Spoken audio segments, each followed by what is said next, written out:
김민전 얘기를 좀 해야겠어요. 촛불행동에서 진행하는 윤석열 탄핵기금 5억 모금과 관련해서 조선일보가 보도를 해줘가지고 정말 감사하게도 많은 홍보가 되었습니다. 그런데 김민전 국힘당 최고위원도 이걸 언급을 했어요.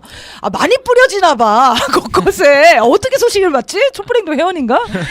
국가 예산이 세수도 부족한데 마침 시민단체에서 모금도 하고 있다고 하니 국가의 이익 보고 있는 부분에 대한 대가를 지불하고 시위를 해라.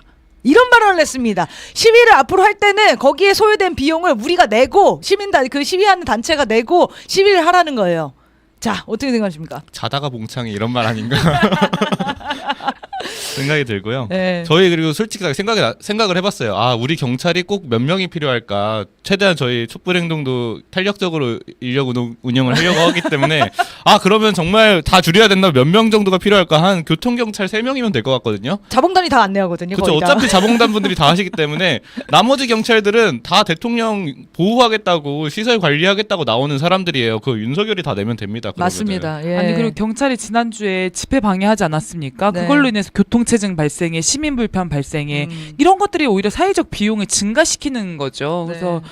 아무튼 좀 그런 생각이 들었고 이 발언 자체가 사실 굉장히 문제가 있는 심각한 발언이라는 생각이 듭니다. 우리 헌법에서는 언론 출판의 자유와 집회 결사의 자유를 굉장히 중요하게 보장하고 있지 않습니까?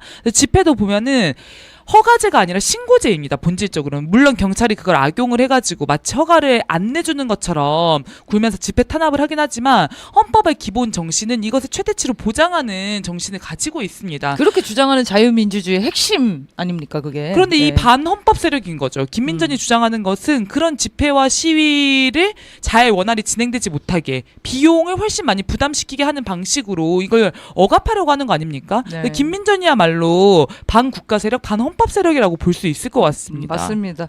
자, 그러면서 윤석열 정부 출범 이후에 우리 촛불행동이 매주 탄핵 시위를 하느냐고 경찰들이 거기에 매달린다는 발언도 했어요.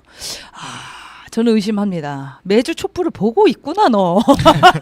민전아, 너 그거 보고 있구나. 그러니까 김민전 씨가 자꾸 국회에서 잠을 자고 있는데 그때 영상 보다가 동향 파악하고 이러다가 아니 그래서 김민전한테 국회에서 자려면 숙박비 내고 주무세요. 이런 얘기가 나오는 겁니다. 그러니까 세수도 부족한데 국회에서 일 안 하고 잠자는 사람들은 다 잘라야 되는 거 아니겠습니까? 그렇죠. 그리고 이런 댓글도 있었습니다. 해외여행 자주 가는 대통령 부부 수익자 부담 원칙에 따라서 전용기 포함 기내식, 쇼핑 비용, 경호 비용 등을 부부가 부담해야 되는 거 아니냐?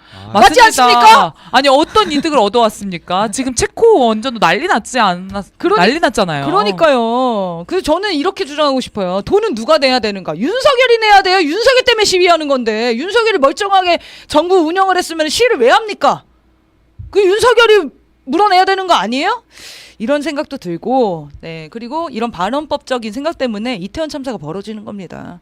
이게 시위를 제대로 안전하게 질서를 보장하고 경찰이 그 국민들의 생명을 지켜줘야 된다라는 개념이 아니라 시위를 나오시는 분들 그리고 거리에서 많은 인파가 모이는 것 자체가 굉장히 귀찮고 공권력이 여기에 동원되는 거는 국가의 손해라고 생각하는 인식 때문에 출동을 안 시키는 거거든요.